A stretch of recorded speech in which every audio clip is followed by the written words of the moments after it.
All right. So I am Jennifer Browdy, the host of the Books That Make the World Better podcast. And I am so delighted to have with me today Kelly Wendorf, author of the beautiful book Flying Lead Change, which I could hold up. I don't know if you could see it. um, and the founder of the EQUUS Experience movement coaching program. How would you? Oh, sure. We could call it a movement. I like that. It feels like a movement. It definitely is more than just, we're a leadership development organization and a coaching organization, EQUUS, but yes, I like to think about it as a movement. So thank you. Yeah, it seems to be so much more than the typical equine therapy that you hear about. So maybe we could Yeah. start there, just like distinguishing what you do from what most people know as equine therapy.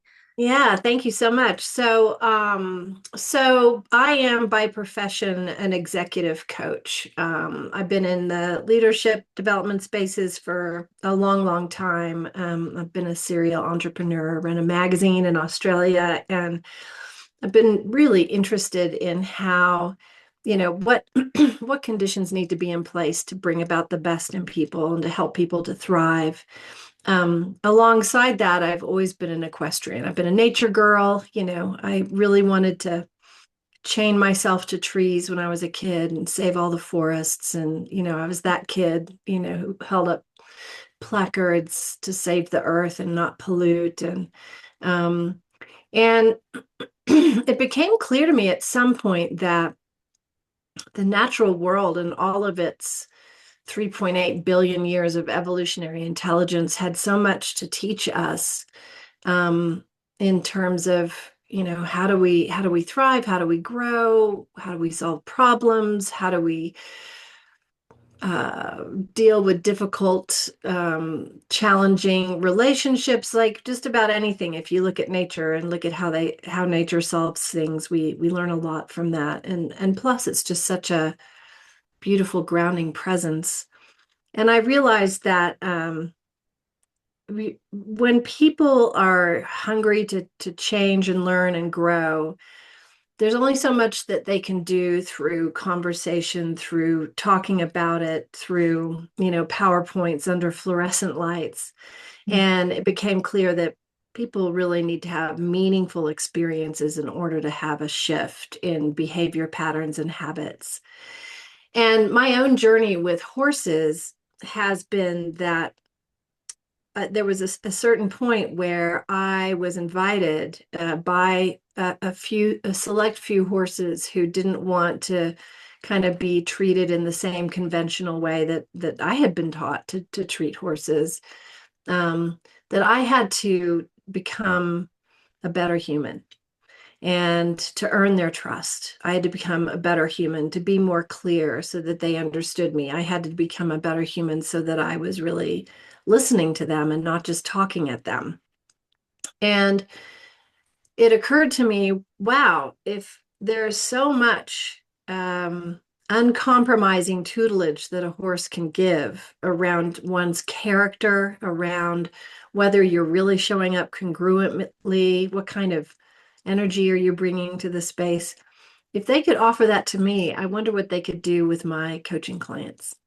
Mhm. So that's when I started to bring in the horse assisted work with leadership development. So, it's as vastly different. Equine assisted therapy is therapy, and the professional is a therapist. And equine assisted coaching is the only thing that's similar is the horse, but everything is different because the Mhm. context is different, right? Just like brain surgery and heart surgery are different. Maybe they still use a scalpel, but it's a very, very different approach. And you're working with very different contexts. Um, and even among so many of us who are equine assisted practitioners, there's just a vast array of approaches that people use. So my approach is very unique to somebody else's who might do equine assisted coaching. And I have a herd of horses and donkeys, and I immerse people in that herd environment and let them experience, the wisdom of the herd and what the horses have to share with them about, who they are and how they're showing up. And it's really exciting work. I mean, most of my work is done remotely, and I'm working with clients like I'm talking with you on Zoom. But for those that really want to invest in that kind of experience, they'll come out here to the campus and immerse in that experiential process. So, Mm-hmm. And you give a number of stories in the book about mhm. the transformations that can occur working Yeah. directly. Yeah. Well, the book uses the wisdom of the horse as a kind of framework and anchor to talk about all aspects of life, whether we're Mm-hmm. parents or leaders or entrepreneurs or stay-at-home dads, whatever, dimension of life we're embodying, there is some aspect of the wisdom that the horses bring that can be helpful to us, because we're accessing a 56 million year old system. The horse is one of the oldest, most successful mammals on the planet. So not a lot of people know this, but of all the species that have been on planet Earth, only about 1% remain. So the ones that are here now, the trees, the bugs, the critters, the plants, and the animals, they're the 1%. They've really survived and learned how to survive, and the rest have gone extinct or evolved to new forms. And Mm-hmm. of that 1%, the horse is among the oldest, most successful, second only to the platypus. The platypus is like about 150 million. And Mm-hmm. then the next in line is the horse. So, Hmm. regardless of whether you like horses or you resonate with horses, none of that really matters as much as if you look at it as a living system that is highly successful, that has survived through tectonic shifts and climate spikes and volcanic mega explosions and comets and pandemics and elections and all of those sorts of things. Um, and and through all of that have figured out a way to really thrive. So what is it about their system that helps them to thrive? Why is it that they are thriving and other species have not? And what is the secret to their success? And if we look at them from a kind of biological point of view and almost like a scientist, and well, what is it about how they organize themselves and how they lead and how they relate and how they're sensitive to their environment that has helped them to be so successful? We can in turn learn from that. And there's a newly emerging field called biomimicry, which is a fancy word, but it essentially means looking to natural systems to inform product development and engineering and also systems, human systems. Mm-hmm. And it's too simplistic to say, oh, if we just organize our company like an ant colony, we'll be just fine. And we're not ants. And so that's not going to work. But to the degree that we look to nature and don't look at it just in a kind of emotional way, but look at it really from a kind of data driven way of looking at how things work for the natural world, how it has an evolutionary intelligence, how it prototypes, experiments, fails forward.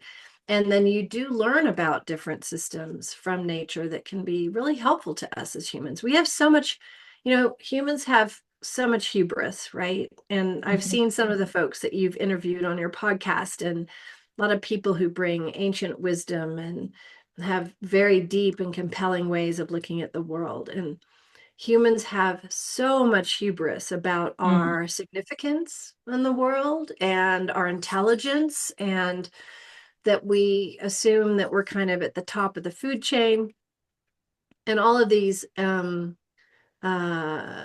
anthropocentric views that kind of center us, which, we do that really at our peril, because we're not, of course, the top of the food chain. We're a part of a concentric whole, right? And once we realize that we are a part of a concentric whole, we can find our right place in things, and life will get a lot easier if we were to do that. Right. And this is ancient wisdom, Yes. indigenous wisdom. And the book draws a Yeah. lot on indigenous worldviews and your Hmm. own friendships with indigenous peoples, right? Want to talk Yes, about that a little? sure. So my father was a an archaeologist, quite a celebrated archaeologist. He used to work with Richard Leakey, and so my childhood was really spent on archaeological digs because we traveled a lot as a family, but we traveled not for fun. We traveled for my father's work. Mm, And you know, in those days, kids were pretty much left to their own devices, and it was sort of like go and make yourself busy in the trees and come mm, back before dark, right? And so I was out on these digs and in these indigenous cultures, mostly in northern New Mexico, but also in Ethiopia and Egypt and the Sudan.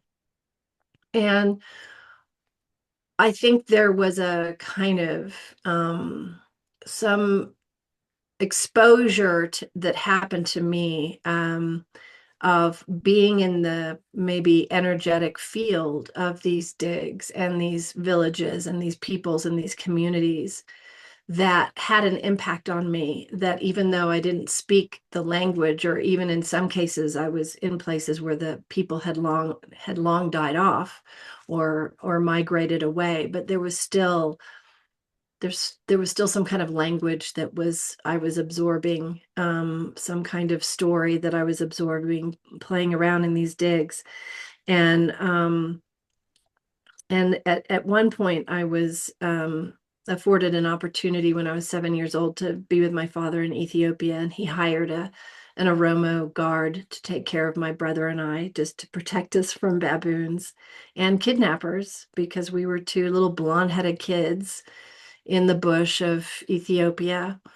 And his name was Kabata, and Kabata was just became my closest friend and confidant for a long time while my father worked in the field. And we never spoke the same language, but there was a beautiful kinship that developed between us. And I remember feeling the gentleness of his nature and the earthiness of him, and the quietness and the stillness that somehow felt profoundly safe. And it was very different mm, than my experience of hanging out with human beings in America. You know, just I just felt easy. And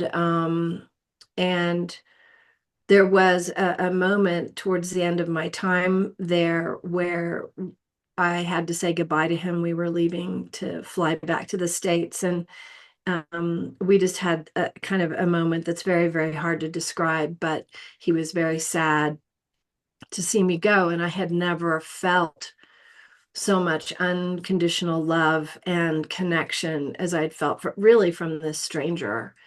mm, And it kind of, it was you know, I didn't know it then. Of course, I was 7. I didn't know any better, but it was, I would say it was a profoundly spiritual experience, because I felt so much connection in this moment. And it shifted something inside me, so that when I went back to the States, I very much felt like a misfit, mm, because we've got this overculture, this contemporary overculture that, you know, had all of its values around race and class, and values around time, and values around money, and how you use time, and how you connect to people. And it was completely incongruent with what I had experienced with Kabata. And um, and yet that contemporary culture was heralded as like the way, you know. And yet it felt scary, threatening, isolating. You know, I felt anxious. And so I think it kind of set an internal compass for me without realizing it, to where I was constantly looking for that more sane experience for the rest of my life. You know, it became a kind of driving force of becoming a seeker, and starting to differentiate between these different cultural overlays that tell us what we think is true, but actually are just there to kind of keep us hemmed in and feeling small and feeling like we're less than, or feeling like we can't really get what we want in our life, or whatever that culture does. Um, and so it shaped a lot of what I was looking towards as an adult, without fully understanding what I was looking for. And it wasn't until much, much later that I encountered a gentleman named Uncle Bob Randall, who's the listed custodial elder of Uluru. And I was very lost. I was on the heels of a late miscarriage. I was really questioning everything about my life, my marriage, my profession, what I was doing with anything. And I was very much questioning some, just my spirituality, and was starting to feel quite cynical and Mm. jaded. And because even inside spiritual circles, there's just a lot of abuse of power. Um and Uncle Bob, uh we encountered each other in a very serendipitous way, as is often the way when you're working with someone who comes from a non-linear culture. Mhm. And I ended up, I wanted his story to be in a book that I was pulling together. It was an anthology of stories called Stories of Belonging, and I just knew I wanted his story to be in the book. And somehow, through a friend of a friend of a friend, I had a little yellow sticky with his phone number on it. And he lived in the little town of Mutijulu, which is on the bottom of, at the base of Uluru, what some people call Ayers Rock. And I was living in Australia at the time, and boy, it was really hard to have access to Aboriginal communities. They're very, very marginalized, and the trauma is still very much on the surface. I mean, it was still legal to hunt Aboriginal people in the 1960s. They were classified as fauna, and therefore you could hunt or poison or trap them like you would a rabbit. Mm. So, very similar history to Northern America in terms of its indigenous people, but newer. And so you didn't often find opportunities where you could mix and mingle and learn from Aboriginal people unless you worked very, very hard. So Uncle Bob was one of the first Aboriginal people I'd ever met, and had this paper, called the number. He picks up the phone and he says, "I've been waiting for you to call me."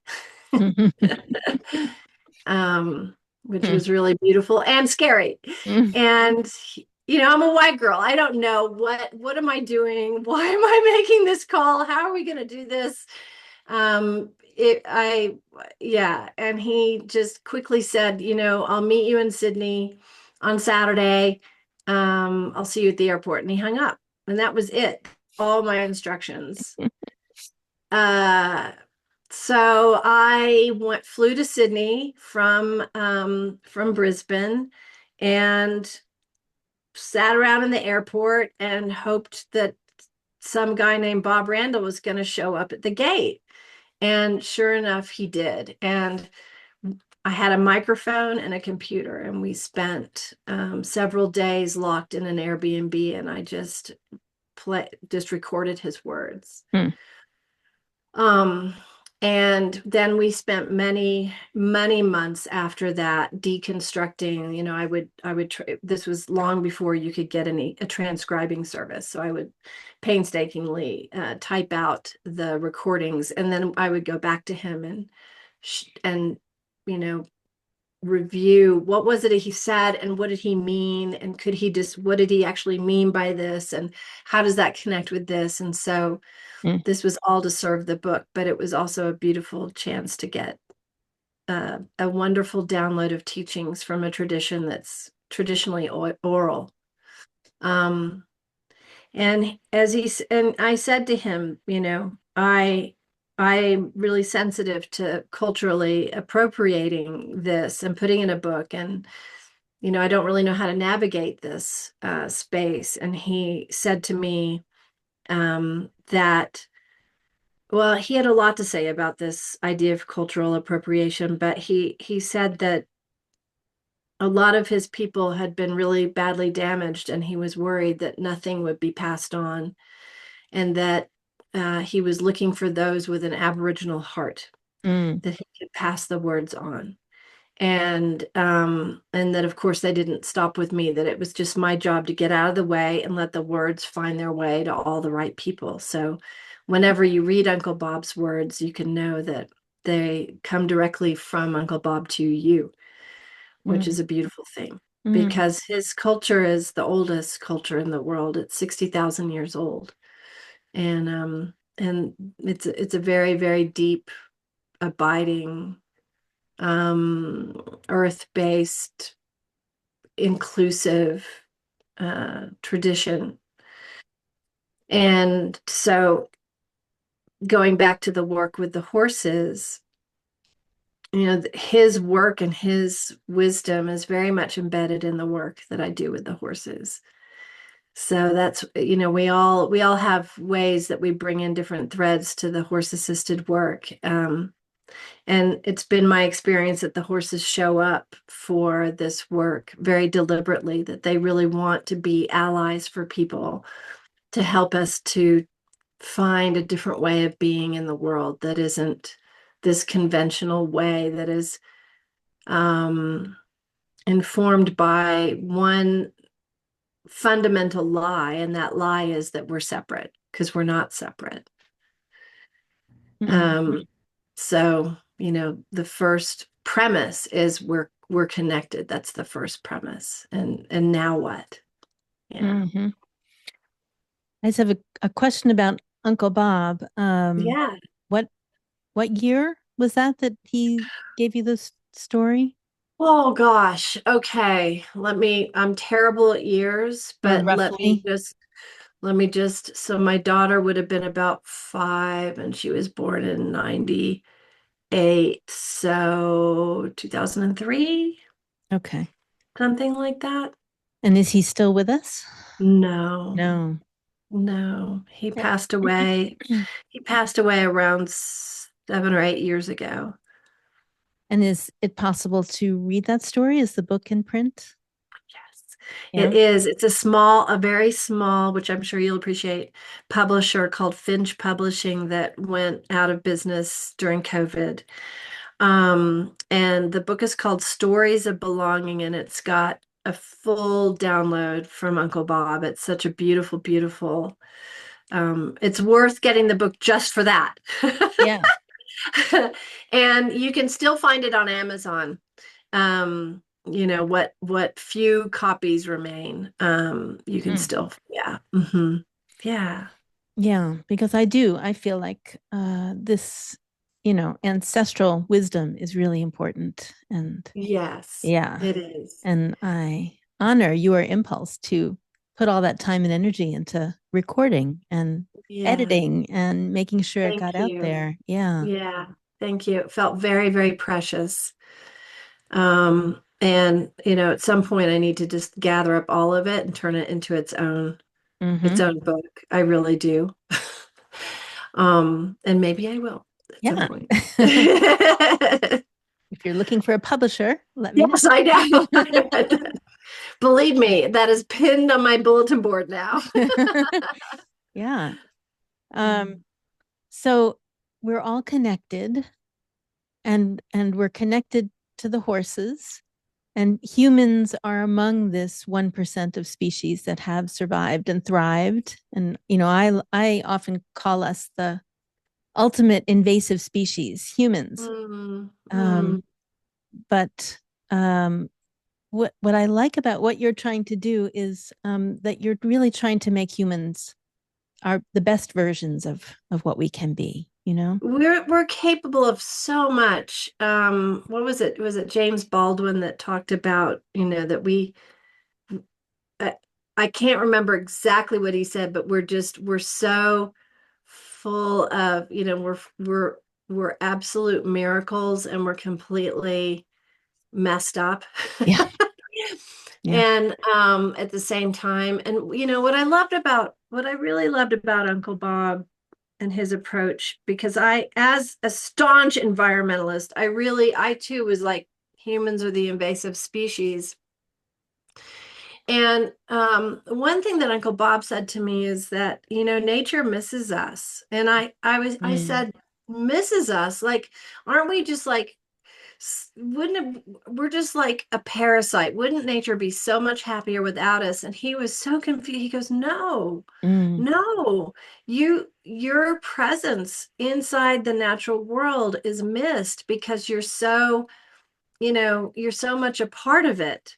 And I realized that I had somehow adapted a kind of internalized shame about being human mm-hmm, because I'd seen all the things that we'd done to the earth, and that shame kept me a little bit apart from nature. mm-hmm, And you even learn this when you start to engage more deeply with animals, particularly horses. But if you come in with the least little bit of shame, like, oh, I really shouldn't be here, or I'm sorry for my presence here, or gee, I hope I don't bother you, or I really don't want to do anything wrong. Like if you come in with that, you're already separating yourself. mm, And Uncle Bob he was so much about there not being any shame at all in the way that he looked upon human beings, mm, and um and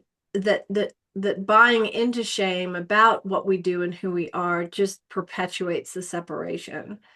mm-hmm, So it was a kind of refreshing thing because um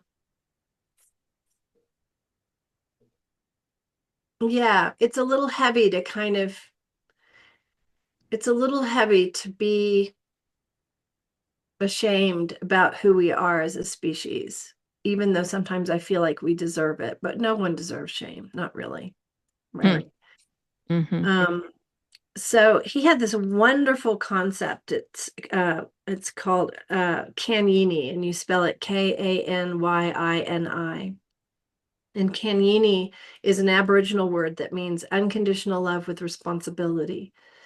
And it's a beautiful complementary pair that they support each other. So unconditional love, we all know what that is, but without responsibility and accountability, it just becomes this free for all. And yet responsibility and accountability without love is way too rigid. mm-hmm, And you kind of need both. And you need boundaries, you need accountability, you need responsibility.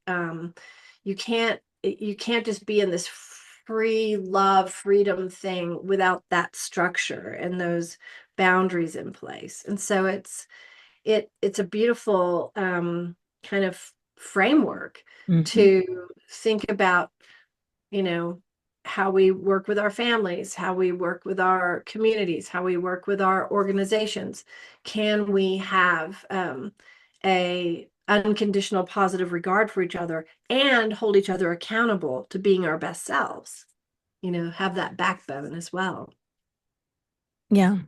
You talk about shame and vulnerability, and I think you walk the walk with that. I mean, you're very open in how you talk about your own life, which Mm. um, makes everything you're trying to offer other people come across more powerfully, I think. Thank you. Yeah. Yeah. And I think, I mean, from my somewhat limited but very wholehearted love and appreciation for horses, Yes. it definitely seems to me that horses need you to just be who you are. And Hmm. there's no such thing as lying with horses. Mm-mm. They're so perceptive. So I Hmm. think that must help in terms of healing whatever shame and sense of inadequacy that we bring to Yeah. our encounters with them and then with the Absolutely. world. Yeah. Absolutely. Yeah, there was this. I tell the story in the book. It's a really interesting story.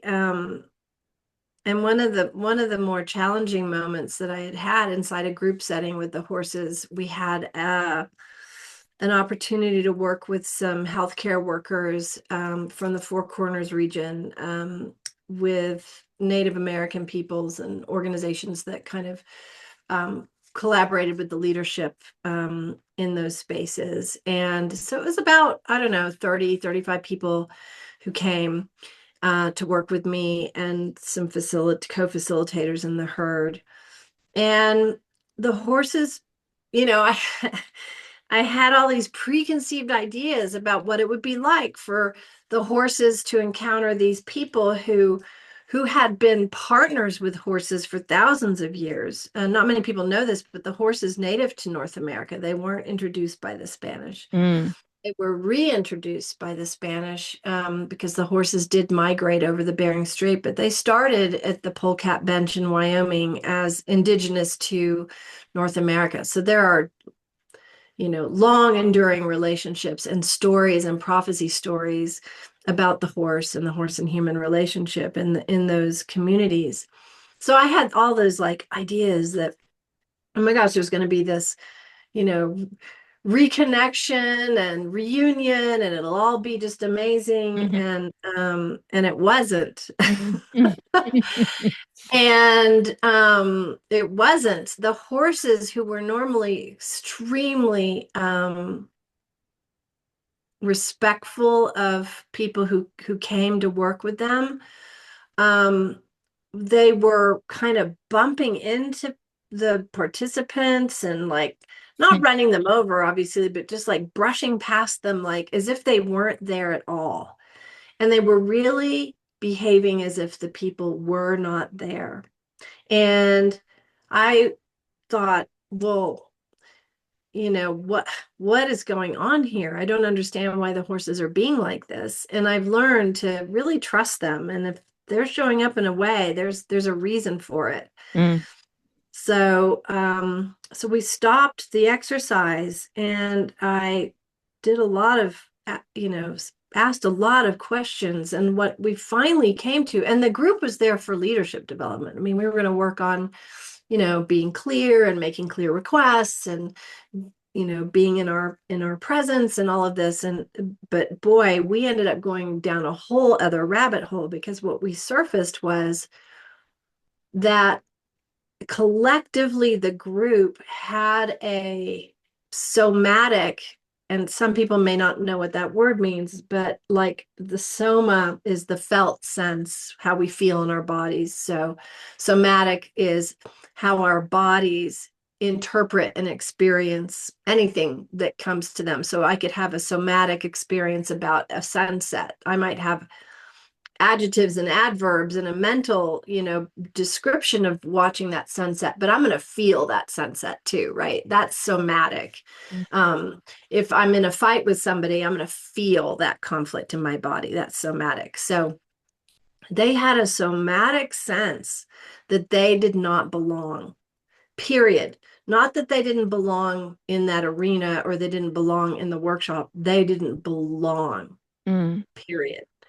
And what we realized was that through the historic trauma was this felt sense in their body, because they lived with it, they didn't know it was there, of like, I don't have a right to be here. Mm. Which, of course, when you think about their story and their displacement and the historic trauma that has been placed on them, of course, somewhere in their body is this felt sense of, I do not belong here. I don't have a right to be here. Mm. And they didn't know it was there. And from the horse's point of view, this was the most important thing that they needed to deal with. And Mm. I was not prepared. But I did know that it was a kind of a shame, right? Mm. And I had studied with the work of Dr. Mario Martinez, who has a great book called The Mind Body Code. And he talks about these archetypal wounds that happen to us as humans. And one of them is shame. And that there is a felt sense antidote to shame, it's honor. So, the felt sense antidote to betrayal is loyalty. So he's got these like little somatic antidotes. So I thought, let's do this. Let's embody a felt sense of honor. And which is a really cool thing for people to do, because whenever we have a sense of shame about anything at all, you can try and talk yourself out of it all day long. Good luck with that. Mm. But if you drop into the felt sense of honor, I'm way oversimplifying here, but neurologically, it kind of creates an antidote to that felt sense of shame. Mm-hmm. And the honor realigns your nervous system to a much better state than the previous one. So we stood and we conjured collectively together the felt sense of what it would feel like to be honored. And some of them had never felt that sense before. So I asked them to imagine what it might feel like to be honored, because even if you imagine it, your body still conjures it. And within seconds, I'm not kidding you, literally seconds, the horses, some of them like spooked, because it was from their point of view, because horses aren't just seeing, hearing, they're sensing, feeling, right? From their point of view, suddenly there's 35 people in the arena. So a couple of the horses were like jump scare, like, what? You weren't here and now you're here. And the people could see instantly the impact. Like suddenly they were there. It's amazing. Isn't that amazing? Yes. It's just, to me, it's one of my favorite stories, because the horses sense these subtle, invisible things that have an impact on space. And so you could walk into a room and try to make something happen, and not knowing you're carrying around this historic trauma of not feeling like you have a right to be here, and wondering why your mouth is talking and no one is really hearing you. Mm-hmm. And that's what the horses pick up. And I know this has been your experience, right? When you were first learning to ride or first learning to handle a horse, that the teacher would do something with the rope or whatever, and the horse would be like, yeah, I'm going to just move on. And then you do exactly the same thing with your hand or whatever. And the horse is like, nah. And it's because like you internally are not lined up, right? Has nothing to do with what you're saying, what you're doing, all this stuff. And they're so good at mapping the invisibles. And like, I have an alpha female in my herd, and she's very queenly and very sovereign, and she holds her cards close to her chest, and she does not suffer fools. And if I walk into her space with one molecule of it's about me or neediness, she's like, yeah, out of here. I mean, she senses it all, right? So that's what they give us. And there's a ton of stories out there in the in different indigenous communities in North America, pointing to these prophecy stories that point to the horse as a wisdom companion, who are meant to come here at this time to help us at this inflection point. And we all know we're in it right now. We are in that inflection point, and the horse is here to assist us to choose the right path, to choose love over fear. And I love this cosmological view, because this has definitely been my experience of the horses. And when you approach them with that context, it's like something in them goes, okay, game on. We're here for that. And if we want to run barrels with them or jump jumps or win ribbons, they're like, okay, we'll do that for you too. But that they really, really are here for this other thing. That's my opinion. Yeah. And so say a little more. What's the other thing? What are they here for?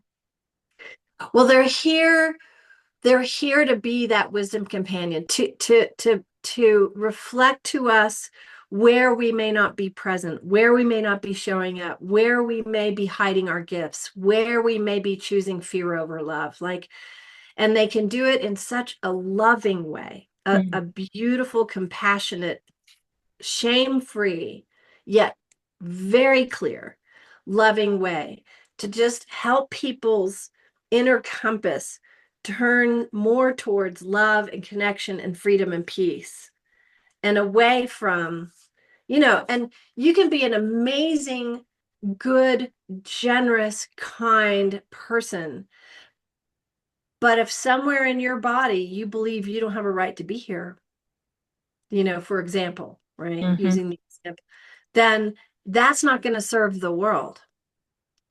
So the people that come to this ranch, most of them, 99.9% of them are not horse people. They are people that are here to do something in the world. Mm-hmm. They may not be famous, some of them are, but they know they're here to make the world a better place, like your podcast, books that make the world better. Mm-hmm. And they come here, some of them don't even know why they got here. They just felt led. And the horse just turns that dial and gets them just really tuned so that when they leave here, they can do their good work in the world better, freer, more powerfully. Mm-hmm. And so I'm always really honored to meet the folks that come to the ranch because I know they've been tapped on the shoulder by the horses to come and get that tune up. Mm-hmm. Yeah. Yeah. As I was reading the book, it certainly struck me that you were offering practices in the book that Hmm. you could do without horses, right? Is Hmm.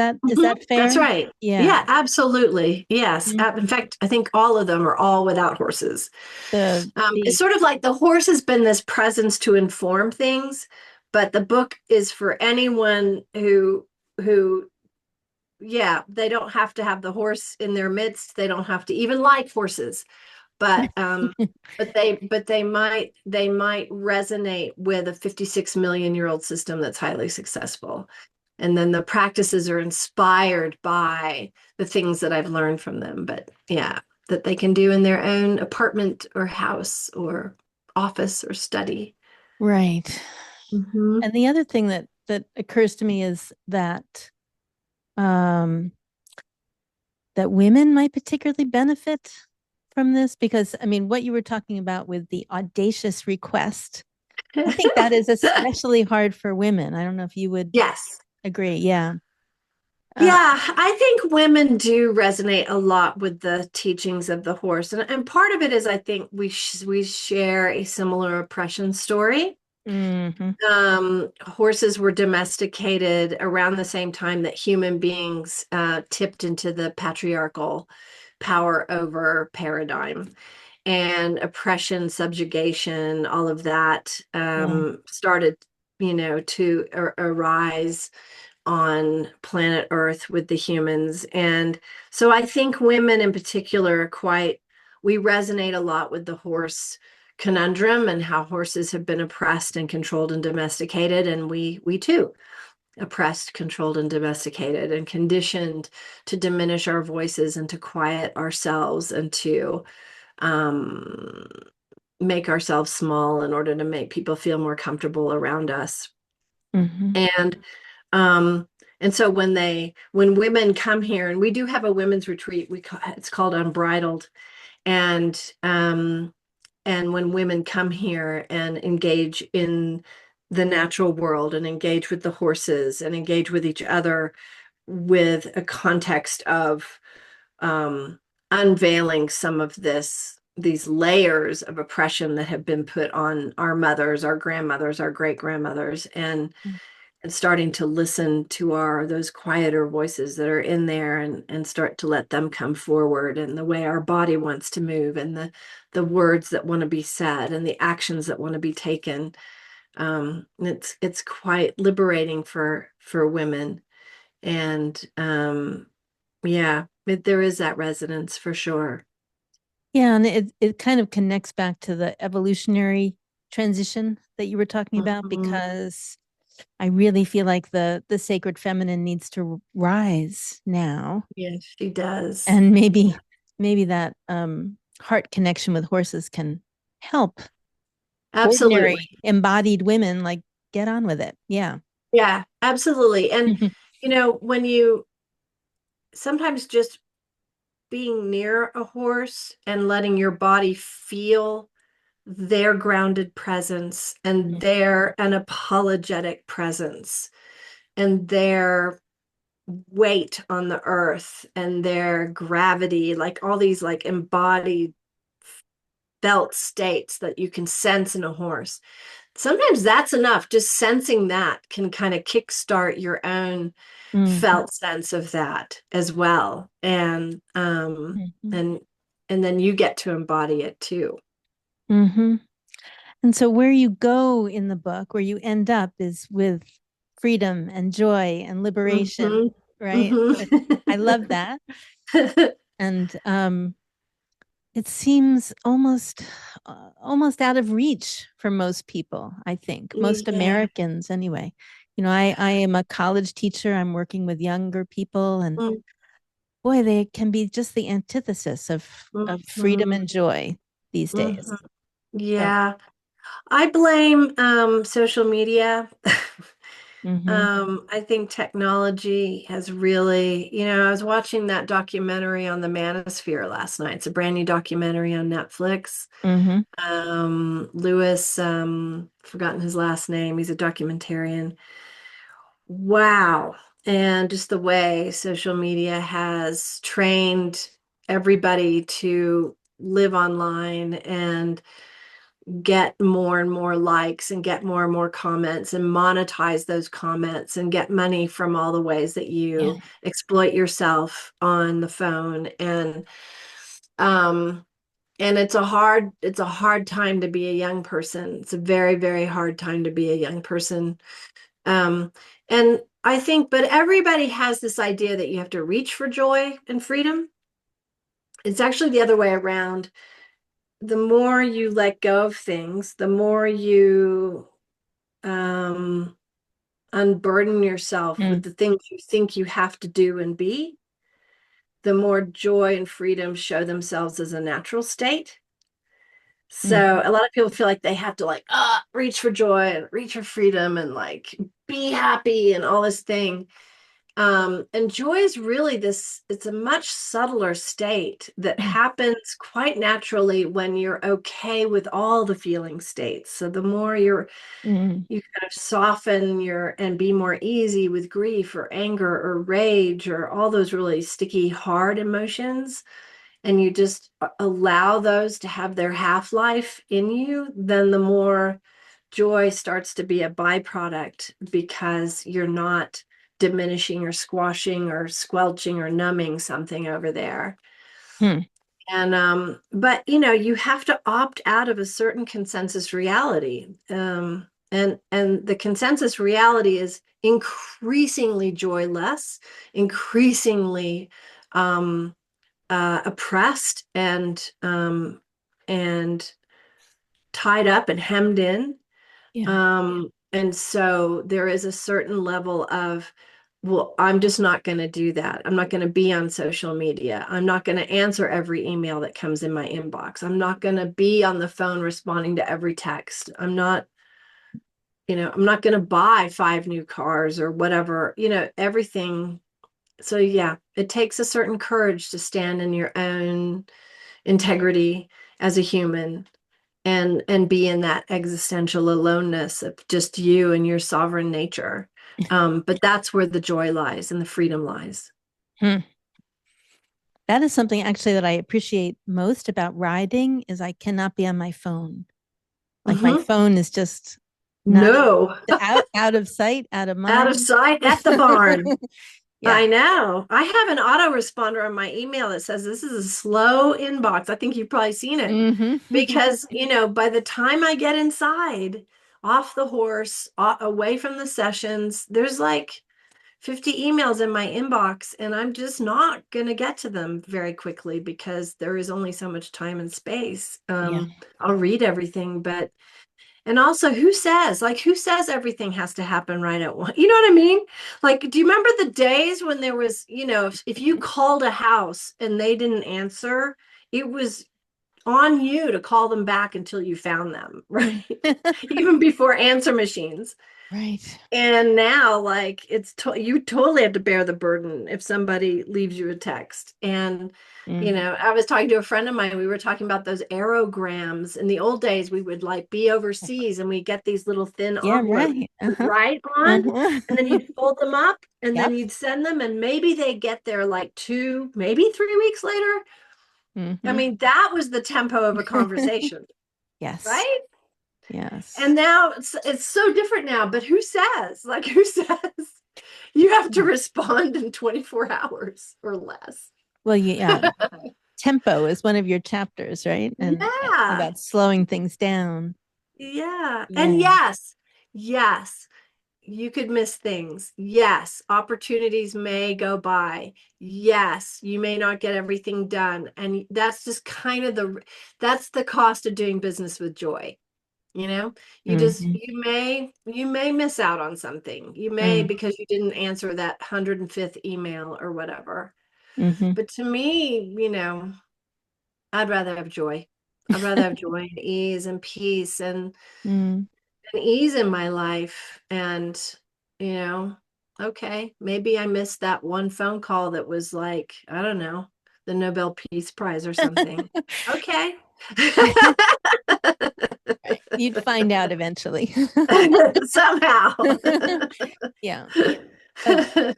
But also you talk about the value of intuition and to the invisibles, and that you have to Mhm, trust and sort of relax into the trust that what you mhm, need to know, you'll know, right? It will come to you. Yeah. Yeah. And what doesn't come to you is not your business. Mm-hmm. And when you're ready to know something, it will come to you. So, Yeah. yeah. Yeah. It's funny because, I wrote this book a few years ago, and now its message seems more radical than ever. Yeah. Like, as the Oh, yeah. world gets faster and faster, it just seems more radical. Yeah. So let's not end before talking about what is a flying lead change and Oh, why do we need it so much now? so I use the term flying lead change as a device, of course. It's a metaphor. Mhm. But it's an equestrian term.